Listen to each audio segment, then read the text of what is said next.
Hello, and welcome back to Duke Week. This week, we're talking to Duke Student Government President Christina Wang about what DSG is focusing on this year. Then we'll hear from Chronicle Editor-in-Chief Leah Boyd about Duke's upcoming announcement of changes to campus housing. But first, contributing reporter Adejuwon Ojebuoboh is here to talk about how some members of the Durham community are stepping up to help Afghan refugees who are resettling in the Triangle after Afghanistan's capital and government fell to the Taliban. To start off, can you give me some background on which organizations are helping refugees resettle in the Triangle? Yeah, absolutely. So there's four main resettlement agencies who are actually partner with the State Department to resettle refugees. So the four are Church World Service, World Relief Durham, U.S. Committee for Refugees and Immigrants, and then Lutheran Services Carolina. And there's also a bunch of other more informal things going on with like donations and fundraisers outside these four resettlement agencies, but these four are the ones that actually have partnerships with the State Department to actually receive these refugees and then resettle them into the community. And what kind of resources are these groups providing? Yeah, so their primary provisions that they have from the State Department is to help with employment placement, temporary housing, and then that transitions to long-term housing. They also help with typical paperwork when it comes to DMV applications, Social Security, and just a lot of the benefits that they have access to now as refugees. So that's kind of their main purpose, but they also field donations from the community with toiletries and everyday needs to first get them settled in for the first couple of weeks as they try to transition into Durham. One of the things you touch on in your story is the importance of helping refugees retain their culture when they come to the U.S. So why is that so important, and what does that look like for Afghan refugees? Yeah, I think retaining culture is an extremely important aspect of what resettlement agencies do, because their goal is to help families and individuals find a safer place from their home. And in that process of helping them find that safe place, they don't want to strip them of anything else that they assume of their identity in that process. So I think specifically for Afghan refugees, what that looks like is, for example, food or religion, whether it's Islam, or their language, Pashto and Dari.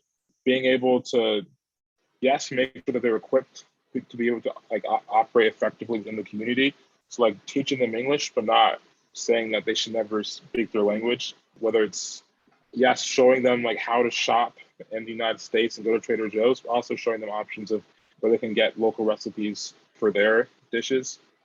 So little things like that is how practically we're able to, how they are able to help retain the refugees' culture through the integration process. Well, thanks so much for your time. That's really interesting. Awesome. Christina Wang is the 2021-2022 Duke Student Government President. With DSG getting into full gear for the year, she's here to break down what the Executive Board is focusing on and what role student government has to play in Duke's quest for anti-racism and effort to redesign campus life. Thanks for coming on the show today, Christina. Of course. Happy to be here. So to start off, it's a new year, and that means new leadership for the Duke Student Government. So can you run me through what the DSG Executive Board's top priorities are this year? So I think one of the big picture ones that we want to talk about first is building better relationships with student groups. We've had a couple meetings and a little bit of correspondence to kind of broach this topic with student groups. We have some initiatives and ideas in place for how to establish that relationship throughout the year. The second would be shaping internal projects to be more effective. And this looks like larger scale, longer term impact projects and more group work and more collaboration, both across committees within DSG and also with groups outside of DSG. And then to dive a little deeper into what kind of each individual exec member is working on for the year, something that I'm working on is continuing to build out the student advocates office that I helped start last year and kind of passing that on, expanding the office to include financial aid. That's one of my big goals. Ramya, who's the executive vice president, is going to continue the project we started last year with Blue Devils United to advocate for more gender neutral bathrooms on both East and West campus. And then we also have Shrey, who is the chief of staff this year, working on finalizing the syllabus repository project that he's been doing for a long time. Meghna, who's the VP of Academic Affairs, is working on getting course costs on Duke Hub. Lana is the Vice President of Campus Life, and she's working on institutionalizing Blue Devil Buddies, as well as some new residential life stuff.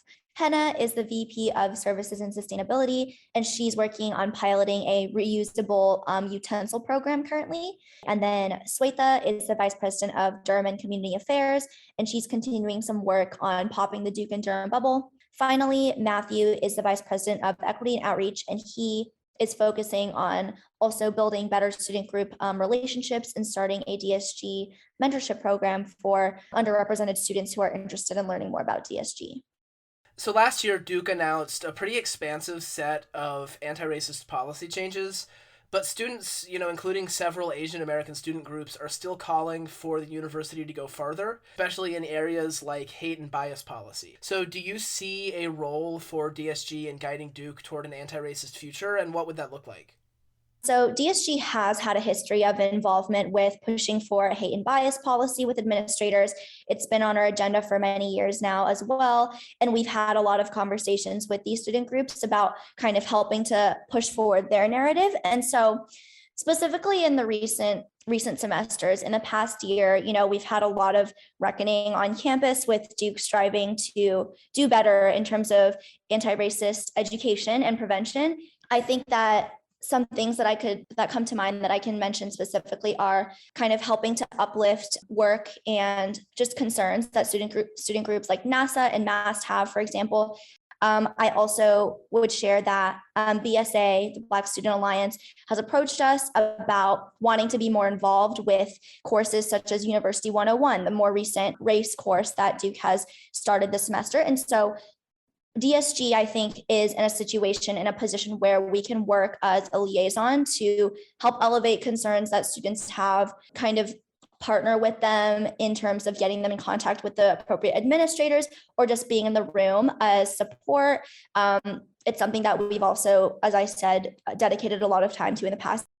So shifting gears a little bit, Duke plans to announce a revamp of campus housing, which is going to move the university to a residential college system. So as a student leader, have you been in the room for any of the conversations leading to this new QuadEx program? And what's your vision of what campus community should look like in years to come?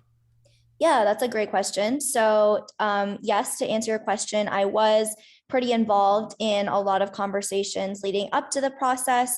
I want to acknowledge too that many students were involved in the process, specifically within focus group discussions that were facilitated by an external consultant that Duke hired to help make this transition. And I think a lot more information about that program specifically with the residential system will come out with the official rollout when Duke announces that by the end of September. In terms of what I see as an ideal campus community in years to come, I'd love to see a community where every student feels like they have a community, where the social scene is both diverse and dynamic, and that there's support for students to pursue any ways of having fun that they would like. So, for example, having more parties on campus, having social events on campus that people want to attend.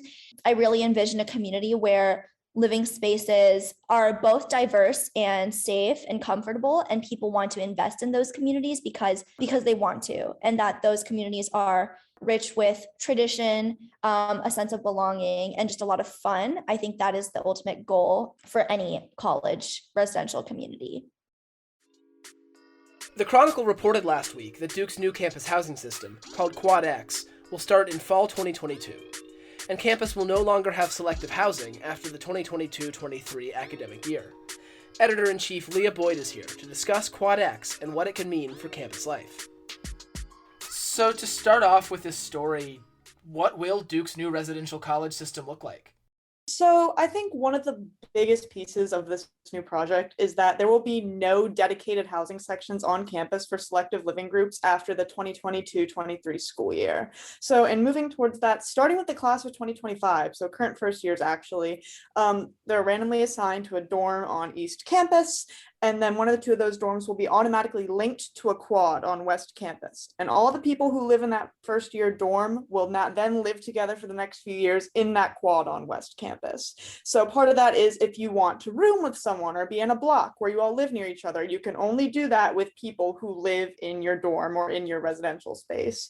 So things like that. There's a couple stipulations, like juniors and seniors can live in Hollow's quad off campus or in other apartments, but they'll still be kind of connected to their quads, Duke says, and we're still trying to figure out what that'll look like. And why is Duke overhauling housing? What has the university and or the task force that they appointed said about that? Yeah, so on the QuadEx website, Duke kind of cites three main reasons: extending social and intellectual opportunities, recognizing that this is quote unquote a different Duke and world, and aligning with the values and spirit of Duke. The website also talks a lot about trying to reduce the stress and general negative aspects that might come with rush, or trying to find selective housing. So it sounds a lot like they're trying to move away from this selective, stressful rush culture and give everyone social and intellectual opportunities per the website. Over the past years, we've seen housing policy changes. Can you walk me through that? Yeah, so actually starting with the 2018-19 school year, Duke piloted this linking program that I talked about earlier. They picked 3 East Campus dorms and said you can actually opt into this linking program, and we'll link you to a West Campus quad.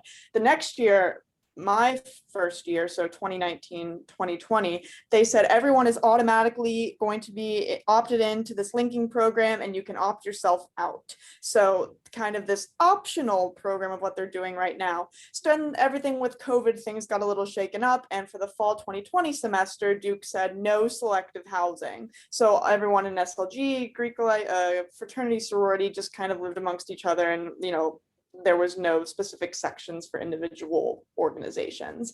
And this year they were actually moved into Eden's quad, so they could choose whether or not they wanted to put people from their organization in a block in Eden's quad, and that's where they are right now. And now, as we're seeing finally in the next couple of years, there will have no housing at all on campus, and this linking system will be mandatory going out. In other news, COVID-19 cases on campus are staying low after the spike at the beginning of the semester. Duke reported only 30 positive COVID tests between September 13th and 19th, out of more than 21,500 total. The university lifted its outdoor mask mandate last week, except for large events. And after a year and a half of being closed to the public and primarily appointment only for the Duke community, the Nasher Museum of Art has officially reopened. Yep, that means brunch is back. That's all for this episode of Duke Week. If you like what we're doing, subscribe, tell your friends, and help us get out the word that the Chronicle has a weekly news podcast. Our music is Goji Berry Beat by Nana Kwalbina. Thanks for listening, and we'll talk again next week.